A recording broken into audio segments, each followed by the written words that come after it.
Welcome, guys. Thanks for tuning in. My name's Michael. This is Chris. And we're just having some Leo Lager beer. Yeah, I'm not a Leo, I'm a Libra. Singer, is this from Thailand? Is this Thailand beer? Mm-hmm. Yeah, I picked it up. They had a special on the 8-pack or 12-pack. I can't remember. It was more than a 6-pack, so I remember, and it was like the price of a 6-pack. So Oh man, it's nice. it is. It's really good. So yeah, man, how's your week been? Yeah, we went down to Kiama, Yep. South Coast, Wollongong. Yeah. I think it's just past Wollongong, so it's pretty nice. It's a beachy suburb, you know. Just pretty much chilling out there, taking walks. Brought the little one along as well. Yeah. So I was carrying her everywhere. Getting in touch with your It's feminine tough. side? Nah. It's hard holding her. She's almost 10 kilos. Yeah. So I'm holding her like everywhere for like 2-3 hours, you know. Like lactic acid build up in your Yeah, like bicep. full on. Like I went to bed every night and I was just bloody tired. I was just sore, my traps were sore, my arms were sore as well. You should get one of those straps, you know, you put them in, like the baby. I do have one of those straps. Yeah. I did bring it, You but I didn't don't use like it. You didn't use it? Nah, I feel like what it does is that it sends my posture forward, so it hurts my back. Okay. So whereas when I hold her, I can hold her like this, closer to my center of gravity. Okay. Whereas whenever she's in one of those baby strap things, it looks like she's more leaning forward. Oh, she leans really? forward more. So she's forward like that, and I have to kind of, you know, bring my body back like Adjust that. a bit, yeah. Yeah. It's kind of like, you remind me of when, you know, we used to go to school and the backpacks on. Yeah. The backpack would just Yeah. like make you lean forward. Yeah. Funny thing about that baby strap is that a lot of guys find it emasculating. What do you think when you see a guy wearing it? I think, you know what it is, I think men only find it emasculating, and it's the men that are insecure. They're the ones that will find it emasculating, I think. Because hey, what's more masculine than taking care of your kid? Yes, that's one. So there was this whole debacle about it ages ago with some commentator in England where that was the argument back against it.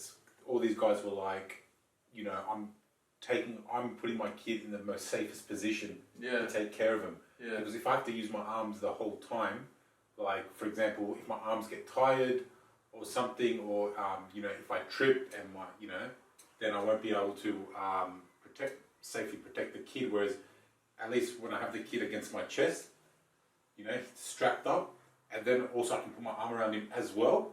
It's even more protection. And the kid as well gets to go around and walk, whereas your arms can only hold them so much. Yeah. You know, so that was one argument. Where the other argument from the guy was like saying, if there was a biggest definition of emasculation, that would be it. Really? A guy walking around with a baby strap, having the baby at the front of him. You know, he just the commentator, Morgan Pierceman, I think. Piers Morgan.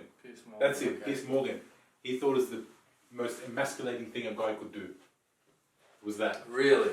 Yeah. And then you had all these comments coming back of all these people who were firefighters saying, like really fit, strong firefighters who hold their kids right there using the baby strap as well. Yeah. And they said, I would use any equipment that puts my kid in the most safest position. 100%. That is the masculine thing to do. Not to think of yourself, right? Yeah. At the detriment to your kid.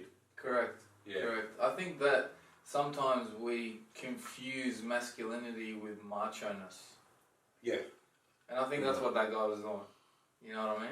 And I have to admit, when I was walking around with her, I crept into my mind, I started to think, fuck, is this guy walking past me thinks I'm, you know, I'm some bitch or something like that. You know, I'll fucking take this guy to school if he thinks that. Yeah, I guess sometimes you just gotta step outside of your head and just think of the best for someone else. And I think, you know, as a man, you know, you got a kid, right? You got your wife and your child. You know, your number one priority is to protect and serve them, right? So, you know, I don't see anything wrong with the baby strap. I genuinely don't. Yeah. But there you go. That was one thing I experienced. Oh, look, you know, how about the rest of the trip? Like, did you get up to much, or was it just sort of a kickback and just... No, it was sort of a kickback. It was like a kind of a test to take Sophia out. Oh, yeah. The little one's named Sophia, just to see how she goes, how she's when she's traveling, because we want to take her out more. How was it? Travel more. Yeah, she's quite good, actually. How is she in the car and that? She's fine. She's like, it's only at home where her personality really comes out, but you take her out and she doesn't say a word. And if she does, she's babbling. She doesn't cry. She doesn't cause a fuss. She's actually quite easy to take around, so we're quite lucky in that I think there's a lot of people with, those really loud kids now watching. Yeah. Going, oh man, this guy's got lucky.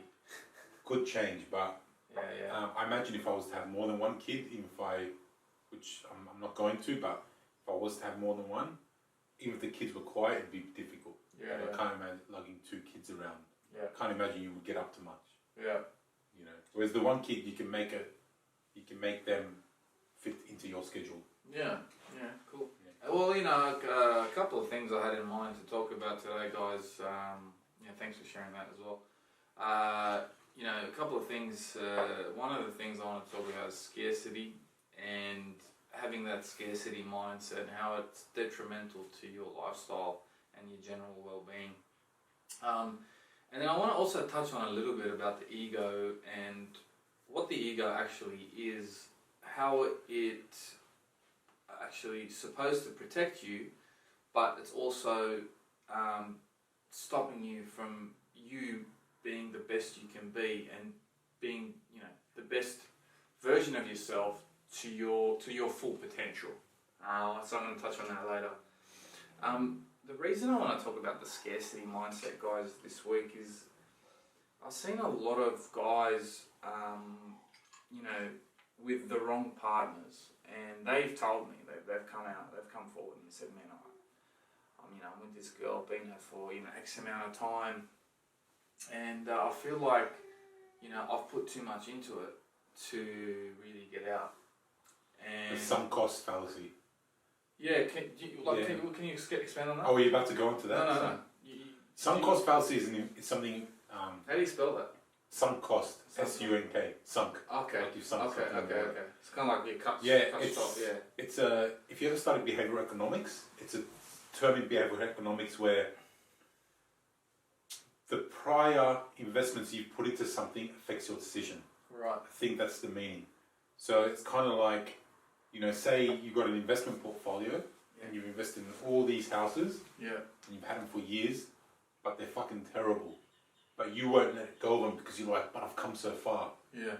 I've done so much, and so what it does is that prior investment affects your decision going forward. Uh-huh. Yeah. Rather than being objective and saying it's not working out, cut your losses, see you later. Yeah. Right. I think there's definitely something to do with it. So that touches on what I was going to say.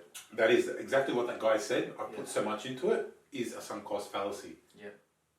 That should not affect your decision-making process. I put so much into it. Yeah. Should not affect what you decide going forward. Yeah, and I think the reason why a lot of guys do this, and not just guys, I'm going to say men and women do this, especially when it comes to relationships, is that they think that there's no other option, right?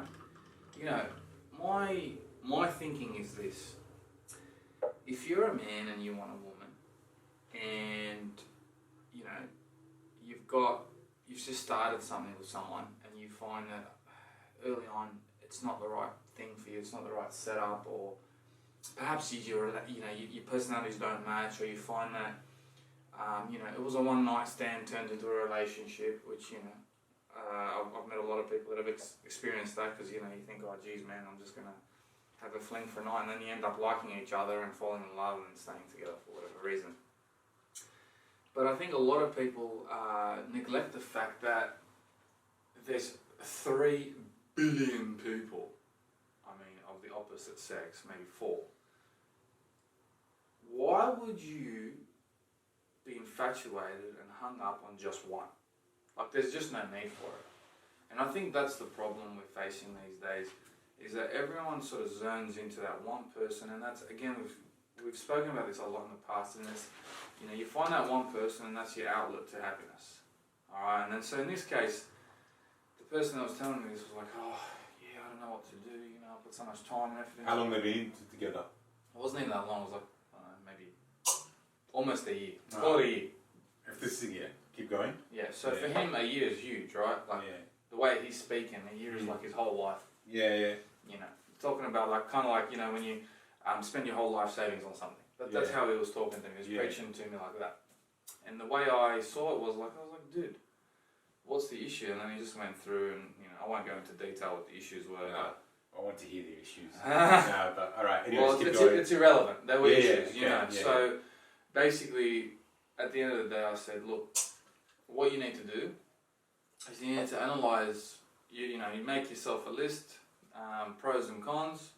If the pros outweigh the cons, stay. If the cons weigh out the pros, leave. But it kept on going back to, but I've put so much time into it. Just because he's thinking with his heart, he's letting emotions Correct. go into it, which is natural. Correct. But I'll get to a point after that about the whole pros and cons thing. But anyway, keep going. And the thing is, right, with the scarcity mindset, I think that was leading him astray. Because I said to him, man, you met this girl. Nowadays, before like the online dating world went berserk with Tinder and Bumble, I think you'd meet maybe one girl a year. Maybe you might, I'm talking if you're busy with your life and you've got goals and you're not, too worried about, finding a mate. You sort of knuckle down and you work, right? And you might bump into 1, 2, 3, 4 women at best a year, all right, organically. Now you jump on Tinder and Bumble, man. You got matches, just left, right. You can swipe right to anyone you like. If they swipe right back, they like you. You can start a conversation and see where it goes. There's no need to be hung up on one person. It doesn't make sense. And that's where humans are very risk averse. As a species, what we generally do is we'll go to great lengths to get pleasure and avoid pain. Do you know what I mean? So at the end of the day, we don't like to be in pain to experience something different.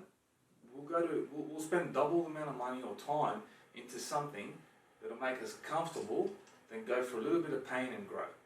That's just the type of mechanism that we have set up in our brain, our subconscious. It's just how we work.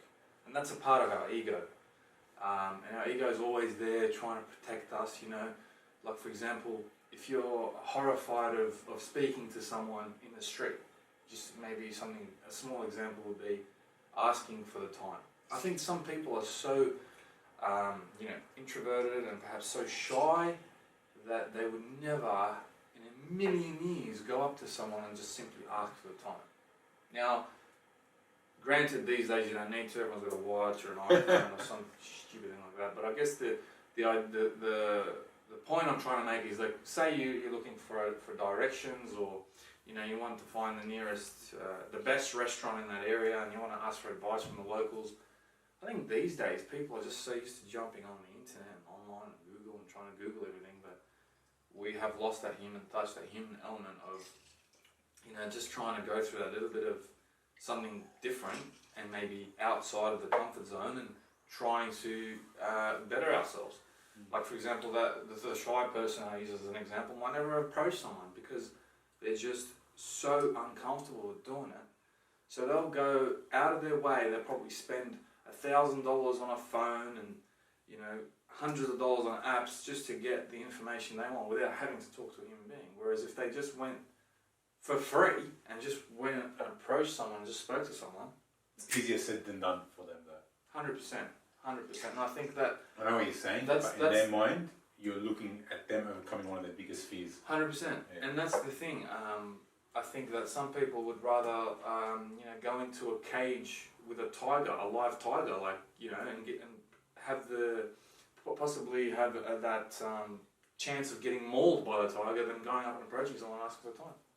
I get it, but I think that's where a few things kick in. So that's that basic risk averseness of humanity in general.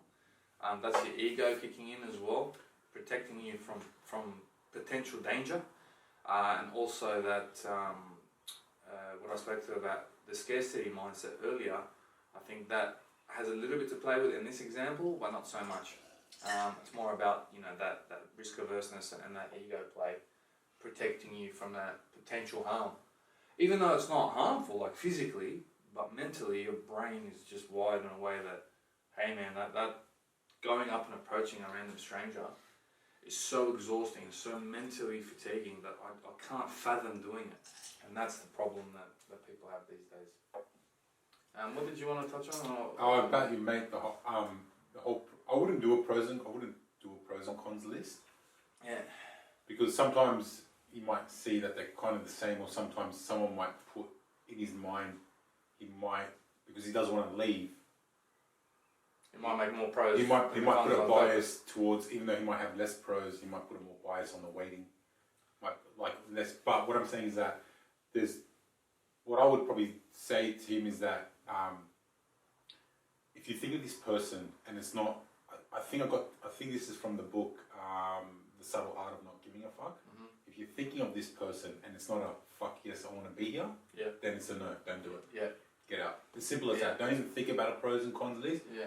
If inside you're not excited, right, and you're 1 year with her, you get out. Because can you imagine what 5 years would be like? And then 10 years. Like, where's this thing going? It's going to go somewhere, and do you want to actually be there? Yeah, so it's not so what you're saying is if every iota in your body is not saying this is it, then say no. There's no point. No, because you say no, you're out. Things will go back to normal again, and you'll be happy again. Yeah. You'll be back on the dating scene. You'll be meeting new people. You will even fucking forget this period of your life. 1 year later, you look back on and you'll be like, fuck, I wish I did that earlier. Yeah. Yeah. So if not every part of your body is saying, yes, I want to do this, then it's a no. Even the slightest no. I mean, even the slightest inkling that you shouldn't be there, then it's a no.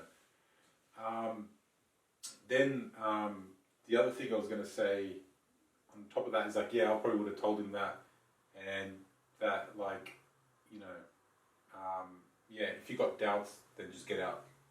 If you got doubt, then get out. Yeah, there you go. It's a good one. Got a doubt, get out. Yeah, that's but we'll coin that. in terms of the whole ego thing and approaching, are you saying that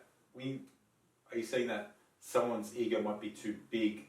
They don't approach because they fear getting rejected. Yes. Is that what you're saying? Yeah. So I guess the word ego these days is associated with that thing in your mind that's, potentially bigger than you, and it's like kind of like, if I look in the mirror and I'm just this muscular hulk of a man when I'm not, that sort of thing. I think that's what a lot of people see the ego as. But the ego, by definition, is the thing in the back of your head, in your subconscious, that protects you basically from harm. And I'll give you an example. Like, you've got, this is in the book by Craig Beck, by the way, guys, called Swallow the Happy Pill. I recommend it. Fantastic read. Actually, I recommend all of Craig Beck's books. He's a mad, great teacher, great life coach. I hang on to every single word he says. He's been through a lot. He's done the whole single thing. He's done the married thing. He's done the fat thing. Like, he used to be fat, he got skinny. Like, he's changed every aspect of his life to be the best person he can. And he's basically compounded all that information and all those life experiences into several books. And his books are phenomenal. I relate a lot to all of them, and I try to take a lot out of them. There was one example that he gives about the ego, right? He goes, imagine a guy that's in a suit, in an office, clean cut, pressed, he just looks like $1 million, right? He's in his beautiful air-conditioned office, and he thinks to himself, okay, I'm going to go out for lunch. I'm going to go grab a sandwich, whatever. Yeah. So he pops out of the office. Imagine, the hustle and bustle of a typical big city. He's crossing the road and he sees a young man sitting down, begging on the street. And the young man's probably like 20 years old, just with his hand out asking for some money. Now, what Craig Begg says, he said there's something that's called the primary thought event, or PTE. And that's the initial thought in your brain, which is a part of your subconscious. And that thought is your gut. It's your instinct. All right. Now, in this example, what this man's instinct was when he saw the beggar was that, hey, man, I want to give this guy some money. Yeah. Right. He could give him so much money, in fact, that he could give him everything in his wallet, and he'll still have more. You know what I mean? There's absolutely no doubt in that. Yeah.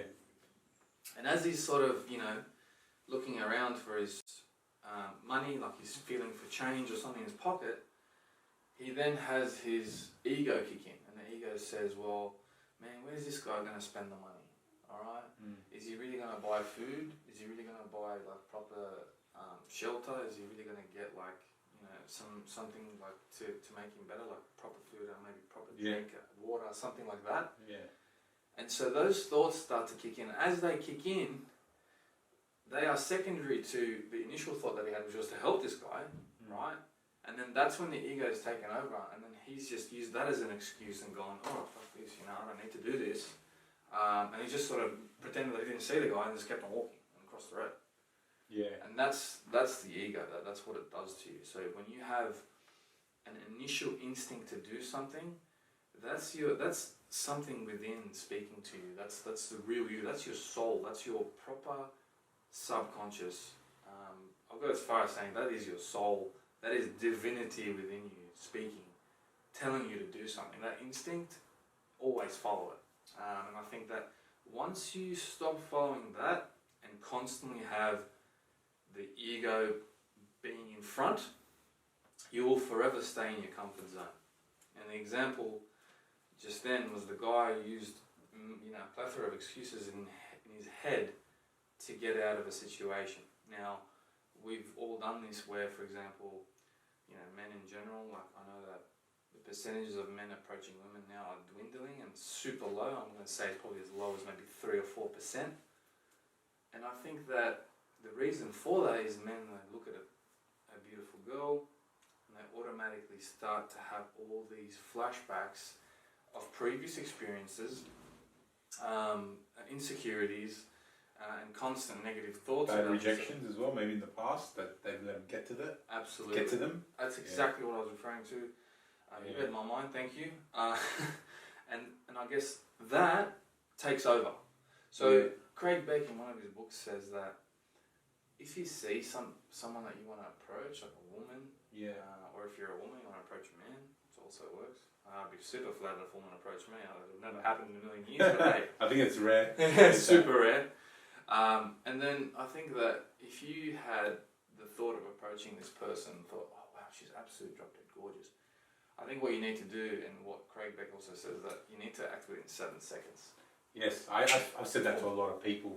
You need to act within your instinct. Otherwise, what happens is that primary thought event is then taken over by subconscious, or your ego.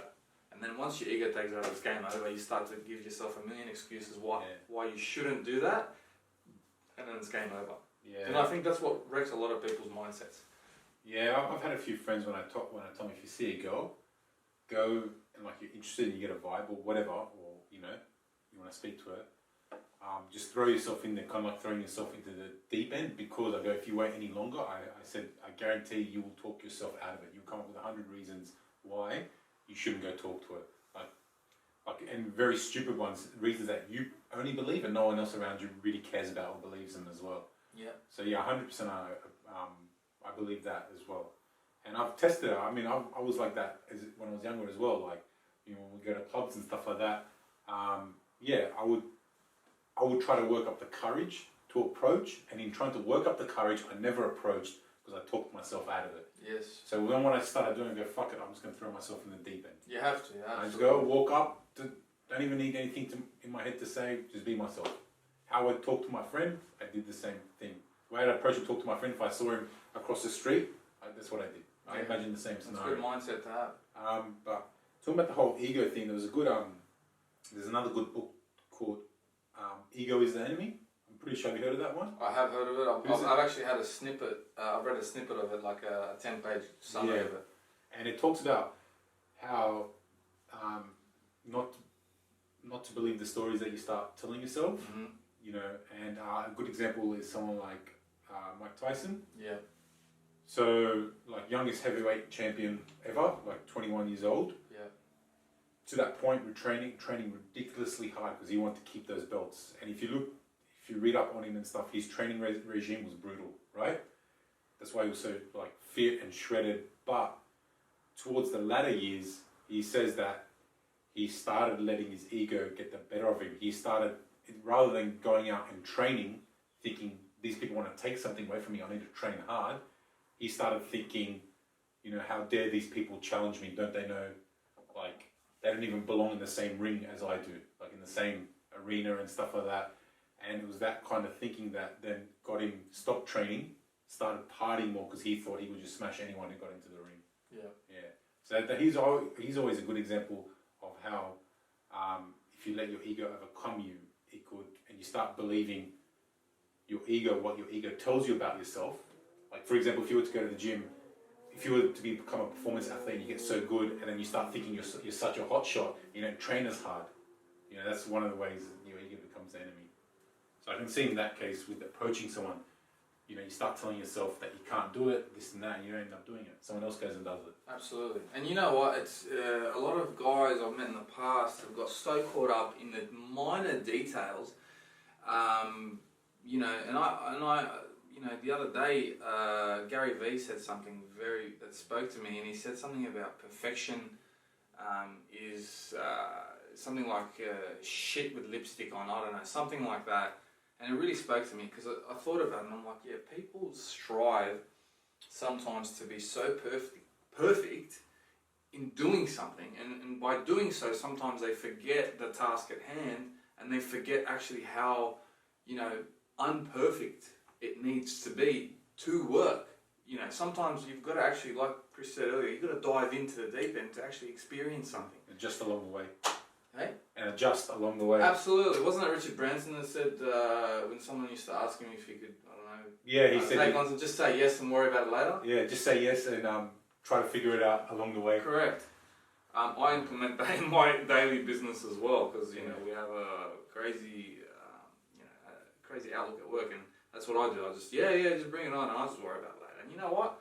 We always find a solution. Never had an issue. Now, and that's what I wanted to touch on. So I think a lot of guys, when they go and approach a woman, they get caught up in what to say. Yeah. Rather than just doing it. Like, all you have to... Do you know how many people, and I'm talking, you know, men and women, that I've just, you know, broken the ice with just a hello?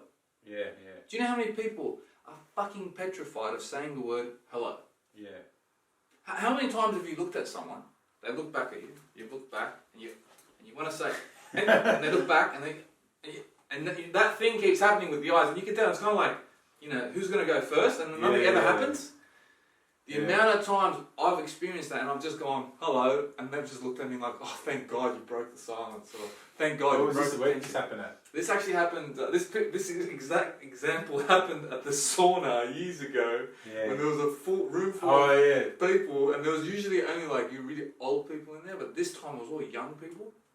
And you know, I was super shy as well, I must say. Like back then I wouldn't speak to a fucking fly on the wall. But I was just like, oh my God. Walked in, a couple of minutes, 2-3 minutes, and it's just dead silence. And I'm the type of guy that likes to have a chat as well. I'm like, hey, how are ya? That's it. And she's like, oh, thank God. And she actually went like this, oh, thank God you broke the silence. You know, I was getting so hot and heavy. Did I meet this person? Was that the... This was years ago, man. I don't know if you were in the sauna with me at the time. Yeah, I was in the sauna with you a couple of years back. But it was a long time ago. Oh, okay. This was probably before we started going together. Yeah. And then, it was just like, for me, it was refreshing. Nothing sus. Hey? Nothing sus. Keep going. Yeah, of course, nothing sus.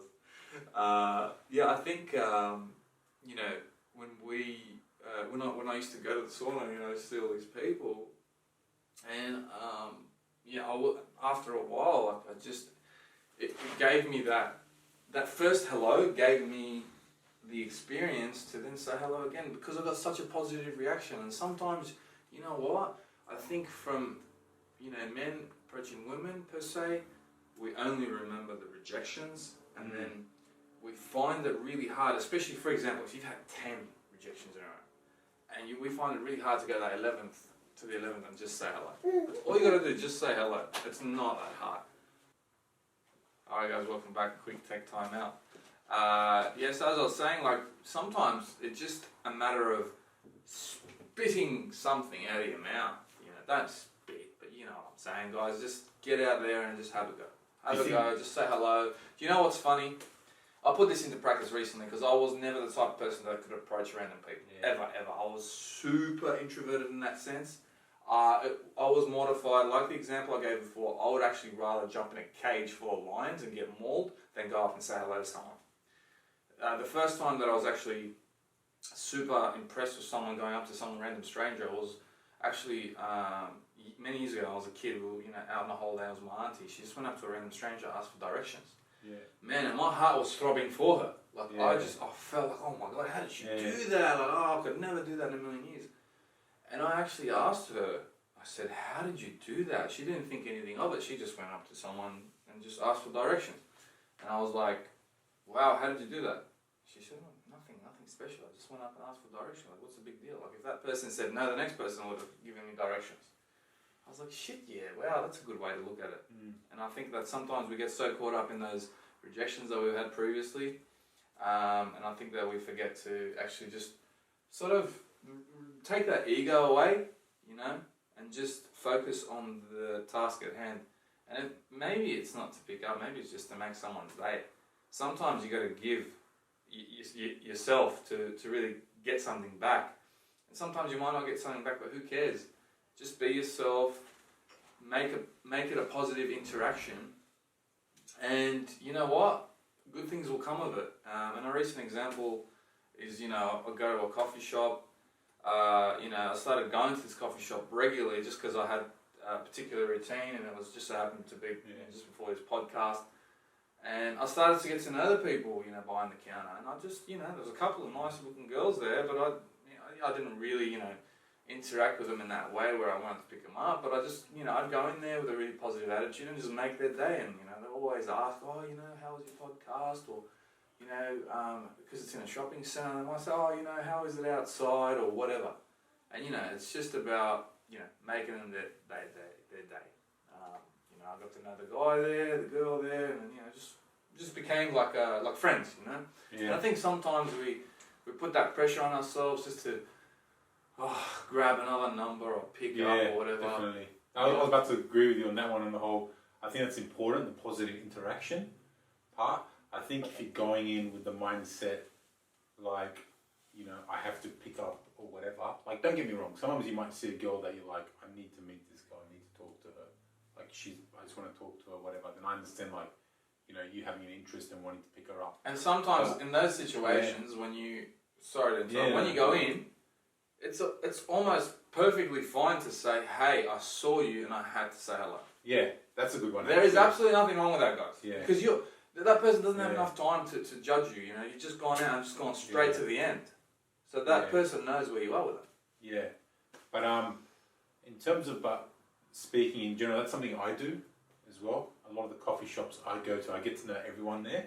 It develops a really good skill of speaking to people, 100%. asking about someone's day, how you've been, knowing how to listen, and then use converse and stuff like that. And it's just that's really important, that whole positive interaction. And I agree with you. I feel like too many guys, they go out there and they put pressure on themselves on picking up, and then when they do, they look down on themselves and feel like they've had a shit day or whatever, and it's completely the wrong attitude to have. When they don't pick up. When they don't pick up. And to me, the way I saw it is that you just go out there and just be like, I just want to talk to people. That's the mindset I took. I just want to talk to people. I just want to meet a lot of people, connect with a lot of people. I just want to talk. I want to talk to people. I want to be so good at talking to people. I want to talk underwater. And then the second thing I was going to say is about that whole approaching. Do you think it's a generational thing? Because in your auntie's time, it would be perfectly normal for men to approach women, right? Whereas this time, because of the dating app, do you think that's a lost skill, though? I can say yes. Habit. Not a lost skill, a lost habit. I think that, yes, that is definitely the case, but also it's the location. The other day I was, just speaking to girls that were from abroad, and they mentioned how they had got approached a lot more than they do here in Sydney. And I think that maybe... Where they live, they got approached a lot more. Where do they live? Europe? I heard Europe, they get approached a lot in Europe. Yeah, a couple. One of the girls was in Europe. Another girl was from the States. LA. And then the other one was from Europe as also too. Europe one. And they were just saying, we were just talking about it because, I did mention that, hey, I run this podcast. Can I ask you this question? Because it might help me with some topics moving forward. And they were just like, yeah, look, we get approached, not so much here in Sydney. And I started to think to myself, I wonder why that is. Is it the female culture here, or is it the male culture? From what I heard, I could be wrong, because I hear this from males. Yeah, so there's a bias in this opinion. From what I heard, a lot of guys talking is that they tend to believe it's the female culture. They tend to believe that the rejections here in Sydney, sometimes they get rejected so bad, it puts them off from trying. Yeah. Whereas they go when they're in Europe or the States, so these same people have been to Europe and the States, they go when they approach and it doesn't work out, the girl's like, very, like she's like, no thank you. And then that's it, you know? They go, whereas in Sydney when they get rejected. So they get fucked. Pretty much, yeah. Yeah, where they're I've had that. I've gone to a girl up at a bar. Yeah. And it was actually one of my first approaches in my life. Can you imagine the devastation? Like I just walked in to the bar, to the club. I was at the bar, grabbing a drink. I literally just said hello. Yeah, I didn't even say anything bad. Yeah. And she just told me to fuck off. Yeah. But you know and what? I just went, whoa! And I don't think I spoke to a woman ever again. But yeah, I mean, it does take it out. When I hear that, I think what a lot of guys need to know is it says more about the other person. Yeah. Not about you. But when you're there, like, I get it. You can't help but take it personally, right? Yeah, I know, but what it says is that the other person must be having something shit going in their life. Yeah, yeah. So don't take it personally. I know even so though shit, they're at a nightclub drinking yeah. getting smashed. So like, it says more about the attitude and the caliber of that person. If that person's like that, you don't want to be with a person. You don't want to hook up with a person like that. Yeah. But I had that same situation as well. I went and approached. I was in Roxy nightclub, Parramatta. Good nightclub. Yeah. Oh man, old school R&B. And you know what? I walked past it the other day. It's all boarded up. Yeah, it's restaurants now. I'm like, oh man, that place was awesome. There was a table and it was 3 girls, and you can imagine this was at the time where I don't approach. This was like I'm talking about when I was 22, and I barely was approaching them because I was shy. And so I was going, fuck, I'm just going to approach these girls, right? And there's 3 of them there. And 2 of them were actually nice, but it was one friend who she was telling me to F off. She was telling me, just fucking go away, you know? And then she had a guy next to her. And get this, the guy's, he looks like he's fucking 4 foot tall, bro. 4 foot tall. And he's going to me, yeah, just smoke, bro. Because you know, smoke disappears. I've never heard that ever. He's like, just smoke, cuz. Just smoke, bro. What? And this thing is like 4 or 5 feet tall. I'm thinking, I'll fucking knock this cunt out if I wanted to. You know, but I'm the top. I never fight. I never fight over a girl. I'll never do that. One of my main principles is to never ever fight over girls or whatever. Don't engage. Yeah, like, it's not worth it. But I feel like a lot of guys. Yeah, it's funny. I still remember. You know what's funny? You want to like about smoke? Yeah. Like, it's imagine You want to love about that situation? I'm happy that happened because it still makes me laugh till today. Whereas if that was successful, I probably would have forgotten about it by now. You know what I mean? It'll be my distant memory. Oh yeah, I remember that girl from ages ago. But now I still laugh about that situation till today. You know? But and I just thought the guy was like literally like verging on 5. Like he was short, man. He was short. I just found the whole thing funny. It's like talking to a little garden gnome. Yeah. You know? But yeah, I think from what I heard from a lot of guys, they tend to believe now it's the female rejection culture, like just the way they do it. Now, don't get me right. A female has every right to reject you in the way she wants. Yeah, right? yeah. Because not doing anything wrong. She has every right to reject you the way she wants. But what I'm saying to guys is that don't take it harshly. Don't get hung up on it. Yeah, don't get hung up. It says more about them than it does about you. And you never know. They could have gone through a really fucking tough week or a tough day. They could have had like maybe a violent partner that was, you know, they've just come out of that. You don't know, right? I agree. Don't get hung up on it. You know, the last time I was out was, you know, pre-COVID, and I was at this bar, and you know, there's a dancing section of the bar, and I noticed that there was, you know, a whole bunch of people, and then towards the back there was just like a group of like 3 or 4 girls, and one of them was extremely attractive. So I went straight up to her, I said, "Hey, how are you?" And she just looked at me and she frowned, and she just, you know, one eyebrow up like this, and gave me one of these ones, and I just waited for a response, and then she's like, "Not tonight, honey." And I just looked at her, I'm like, "Yeah, that's cool." And as I was walking off, one of her friends was blind drunk, was having another go at me, saying that, I guess it was some derogatory term about my ethnicity, and I just looked at her and I went, "Okay," and I walked off because you know what, these girls were obviously, you know, one of them was obviously very troubled, the other one was extremely drunk. Yeah. If I let that get to me, That would have stopped me from having a really good time. And actually, what happened, no more than probably 20 minutes later, there was three girls taking a photo, and they basically, one of my friends, as we were passing by, he's like, "Oh, do you want me to take a photo for you?" He's like, "Yeah, no worries." They're like, "Yeah, no worries." So he grabs this camera, and I'm like, "No, grab my camera," because I just bought this brand new phone just for the camera. It was like, it's this Huawei thing, right? Massive, the best camera in the world at the time, right? So I'm like, "Okay, let me get this on my camera. Do you mind?" Girls are like, "Yeah, no worries." So I take one photo, a normal one, where they're all posing nicely, and one of them had the biggest breasts I've ever seen in my life. They were out here. Like, you could tell she got them manufactured, right? These things were straight from Boeing, man. They were huge. So I'm like, you know what? I'm going to do something funny here. So I grabbed the first picture. I show it to them. I'm like, "Oh, one more, please." You know, perfect. I'll just do a nice little pose. So I zoomed in on one of these girls, this massive tits, right? I just zoomed in and just like took a photo of that. And then I showed them, they all started having a laugh. Now, can you imagine if the previous interaction that I had just had with these other girls, 20 minutes before, had got to my head? I would have, my mindset, my attitude would have been changed negatively for the whole night. And I never would have even looked at another person, let alone a woman, right? But I wasn't the type to let that get the better of me. So you know what I did? I let it go. It's very hard to do that, but it comes with practice, guys. It's just a matter of resilience. You've just got to be really resilient. You've got to be thick-skinned. Don't let words affect you. You know the old saying, "Sticks and stones." Don't let it affect you. Just leave it. Let it go. And that's what I did. And then we ended up actually having a really good time with these three girls. You know, I got the number of the one that I zoomed in on because, you know, she had a really good laugh and we got along really well. And you know, one of the other ones, my mate got her number, and you know, we all, you know, still keep in contact, which is really cool. But you know, like I'm saying, that interaction would never have happened had I let the previous incident, you know, affect my night. So I think that's really hard to do.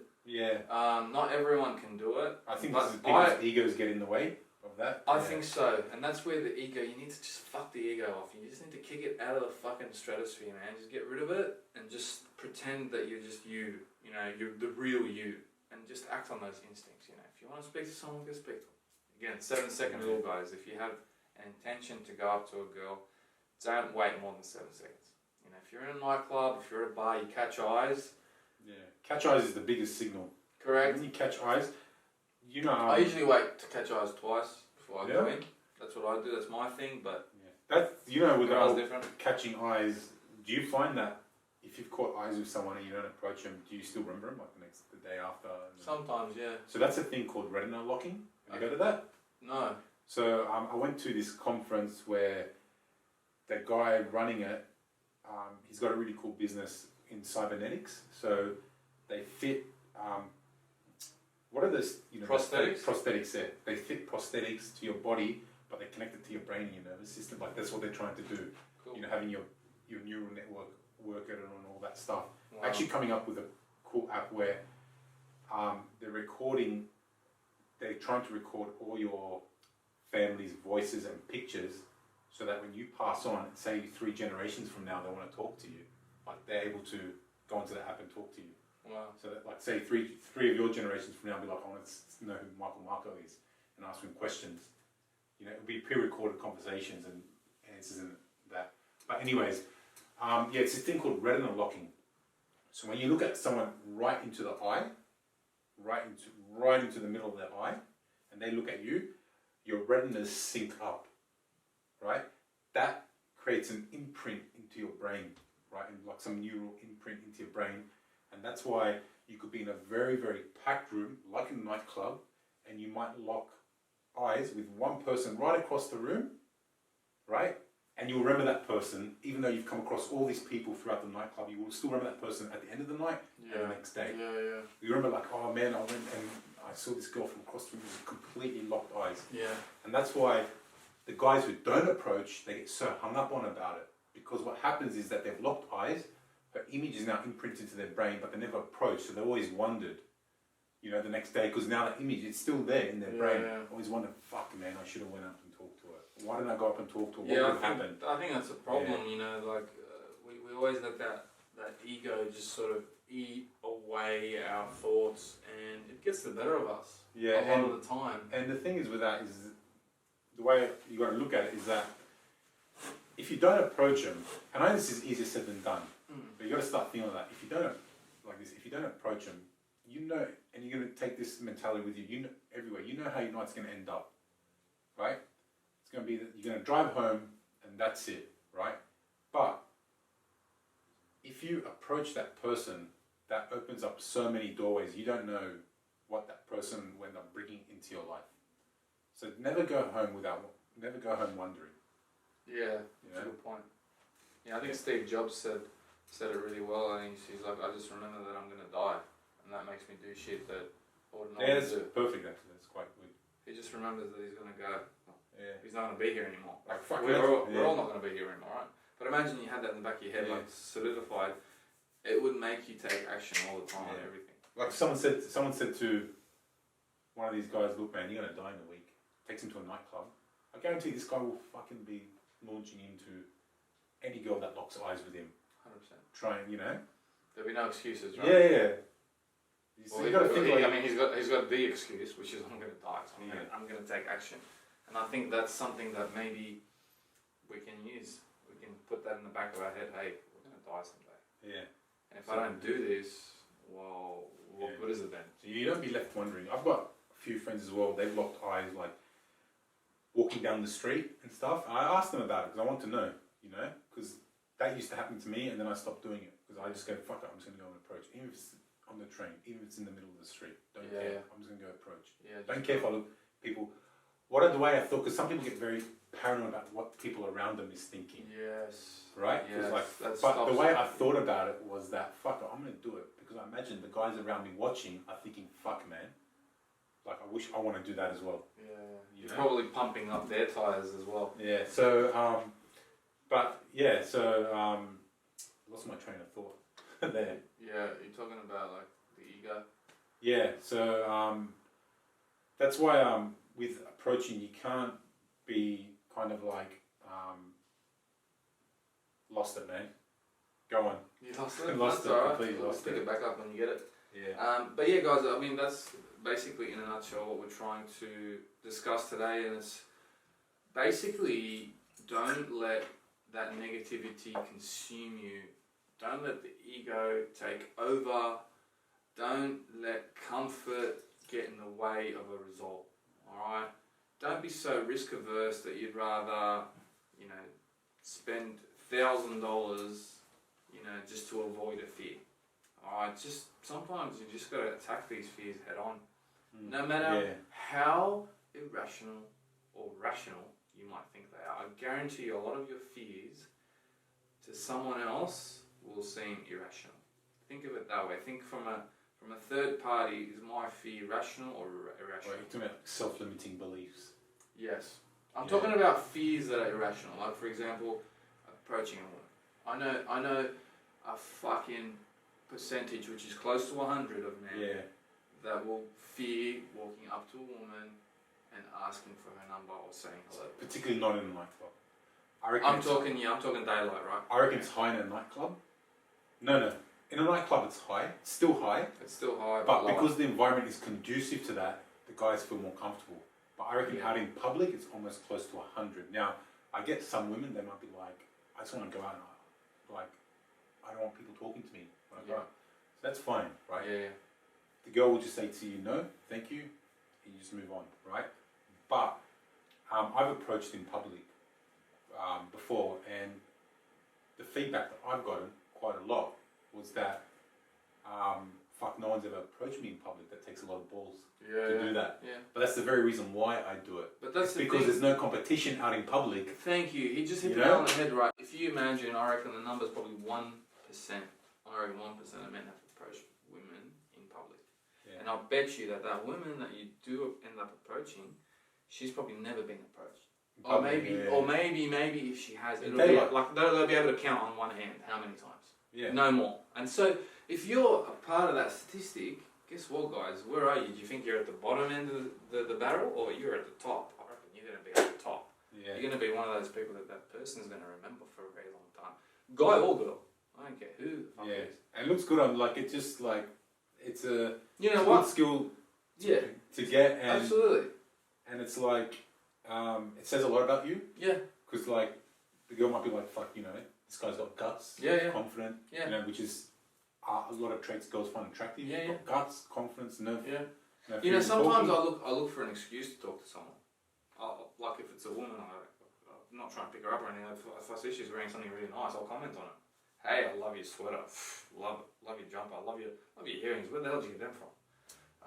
You know, if she's wearing big fuck off earrings, man, I'll say, wow, you got two of the Olympic rings. Where are the other three? Like, you know, just have a fucking have a chat. You know, it's quite funny, that one. You know, have a chat. Like, have a laugh about it. Like, tease. Fucking hell. Do something. Like, I think that's the other thing. It's a learned habit. It's a learned skill. Yeah, I think that's what we need to do, guys. I think a lot of guys get put off because when they do start doing that, it's just fucking shit house at the start, and they go, oh, fuck this. But I think what happens is that don't get into the mindset that now every time you go out, I've got to talk to this person, I've got to talk to this person. Don't do that. Because then you're forcing it and you're putting a lot of pressure on yourself, and it's also not good for the other person, for all the other people as well. Like, it's just, it should be like should feel organically. And I think you need to warm up to, if your end game is approaching women in public, I think you need to warm up to it.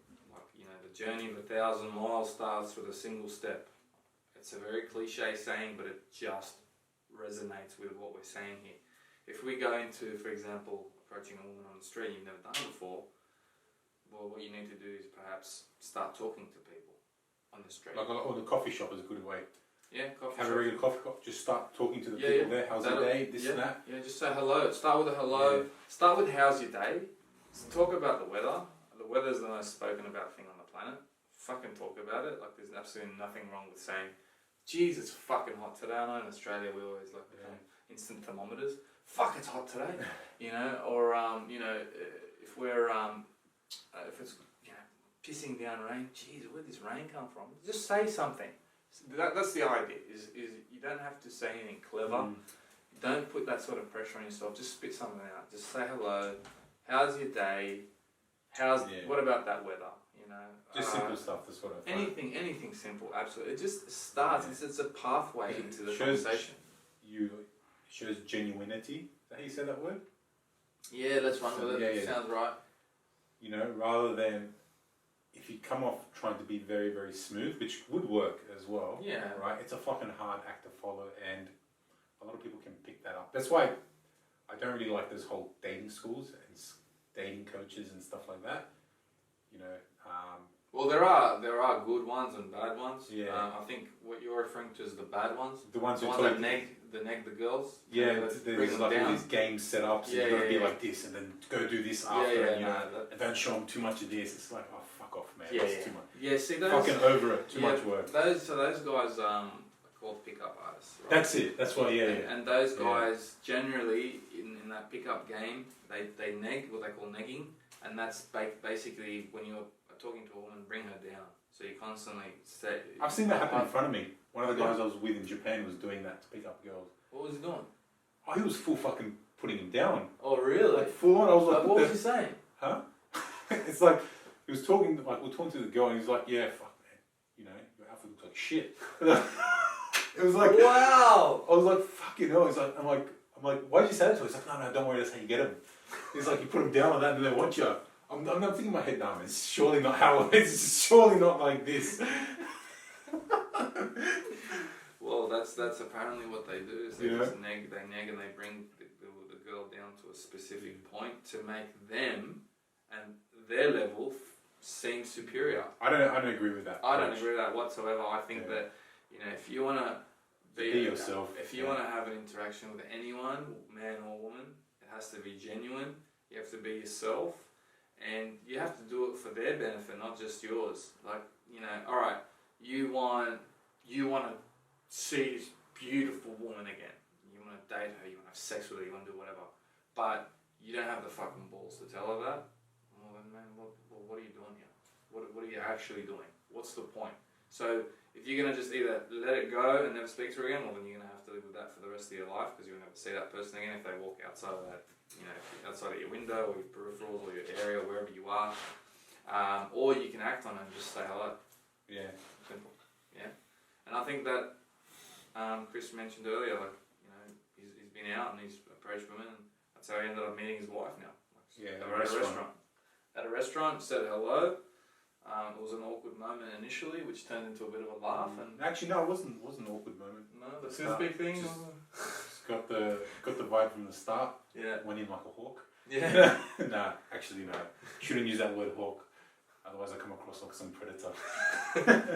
You know. But yeah, because I had that mentality at the time, like I don't want to go home thinking, oh, what would have been had I said hello. Yeah. You know. But talking about what you were saying before, the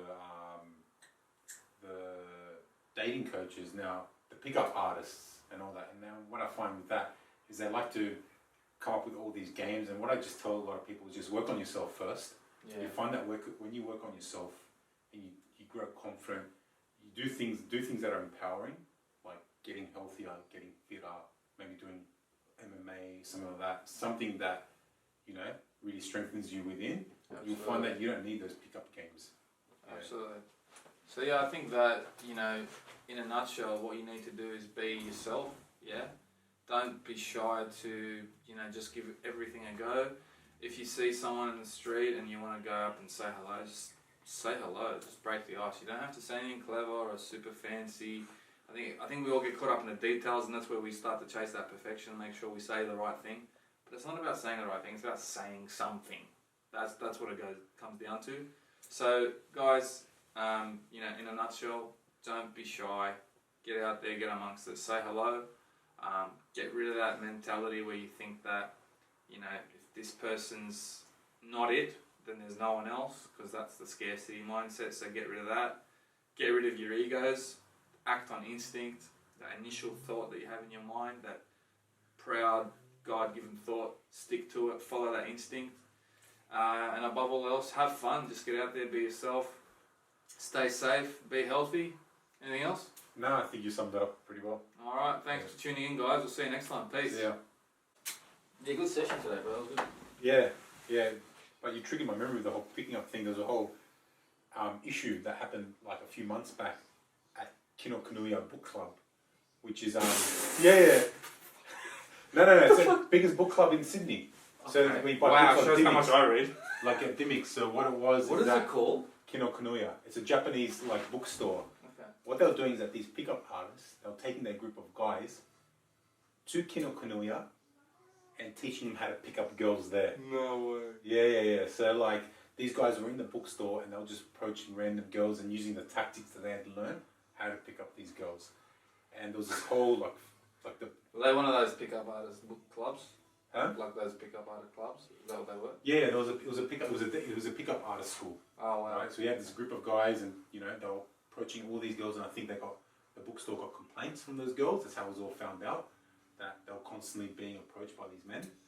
You know, I don't know the exact details whether one girl was like approached by maybe 2-3 guys in that one day. Yeah. You know, but there was this whole like massive controversy over it because a lot of the women were like, particularly the feminists came out saying that, which is I do agree. I don't agree with a lot of feminist things, but I do agree with this one was that they were saying they should be able to go to the bookstore without being hassled.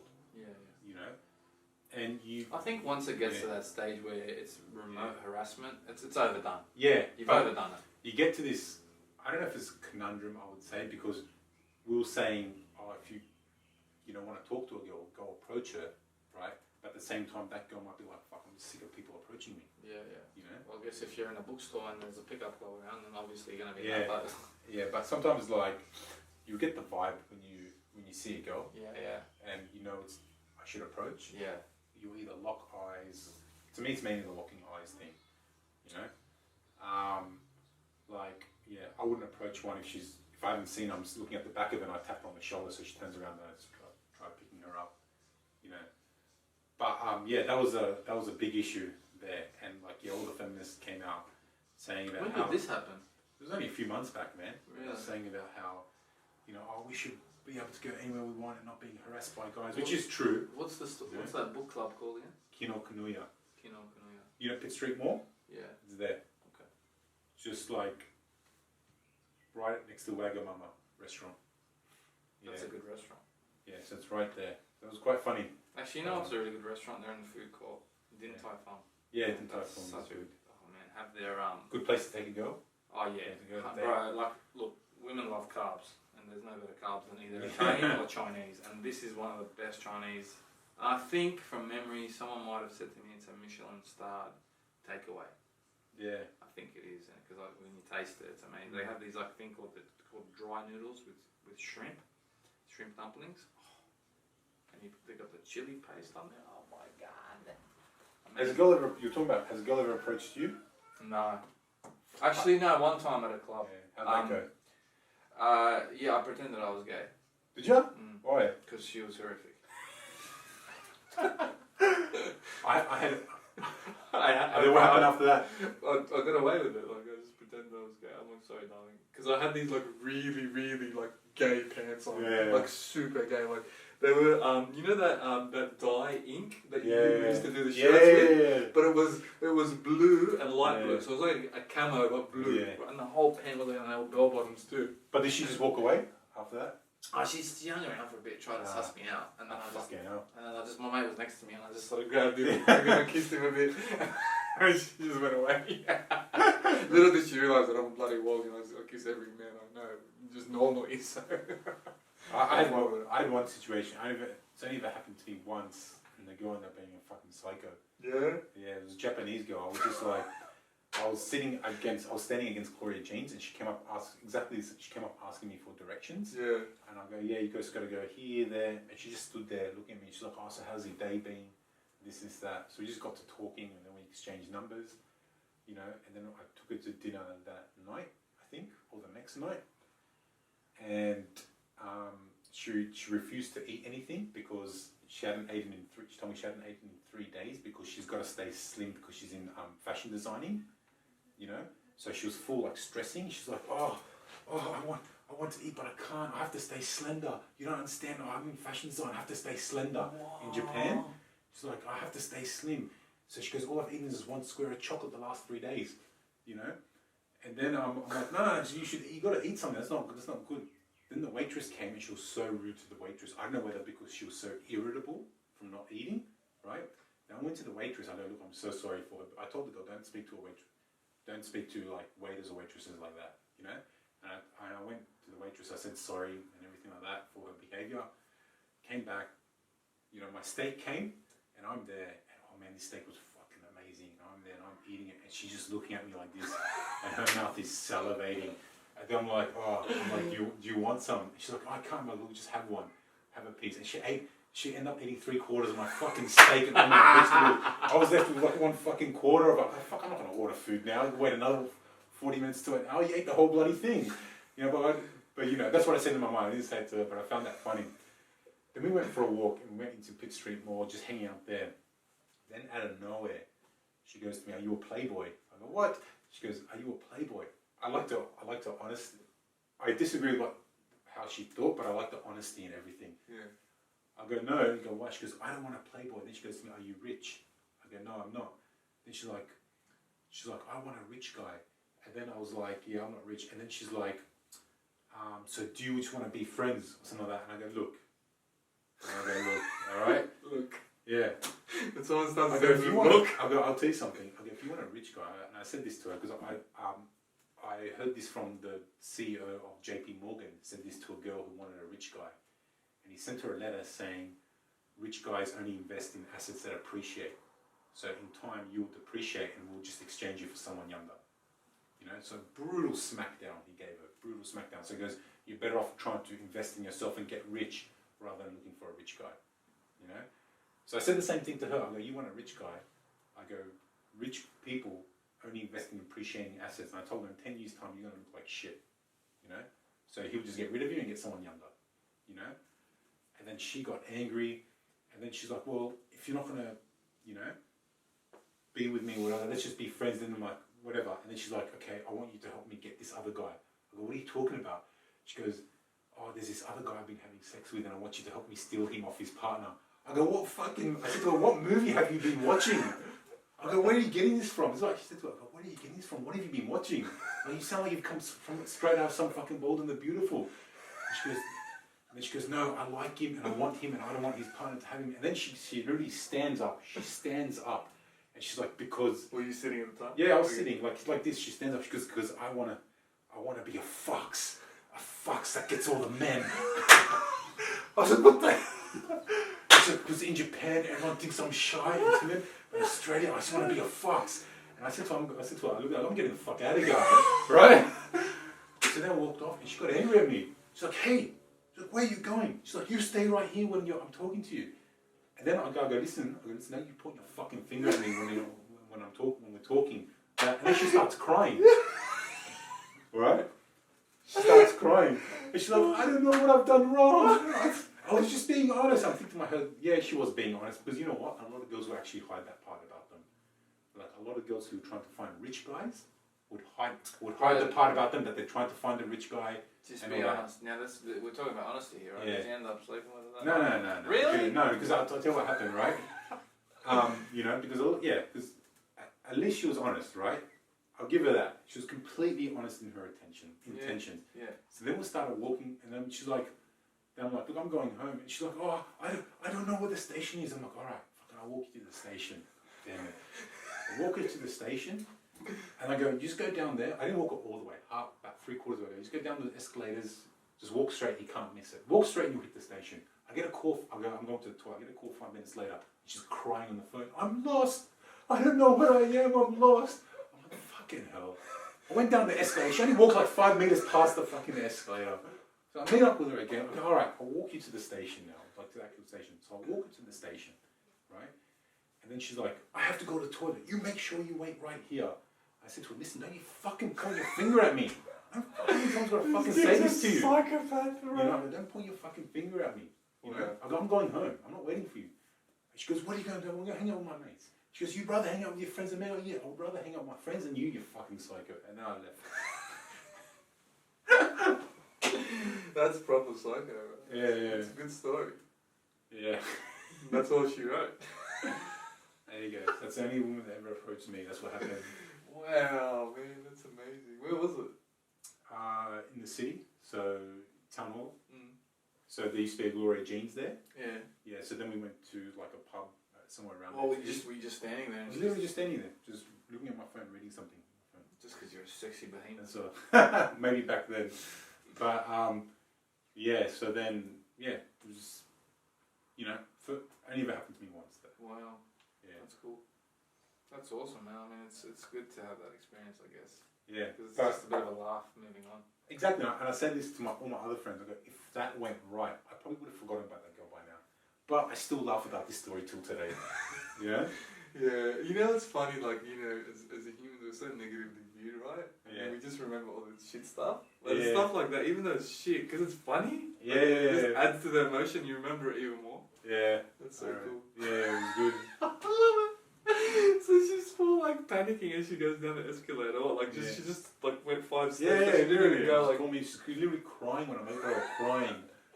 You know? So you're thinking to yourself, no wonder they think you're timid in Japan. Yeah. And then like it was just. I would have said to her, I mean, in hindsight, it's a great tool, but I mean, now I'm thinking, what would have been cool if you went up to her and said, "You want to be a fox? Yeah.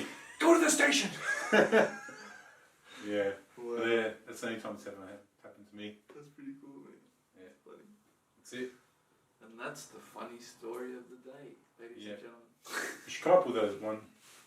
Yeah, do a little outtake. Yeah. Yeah, it's good.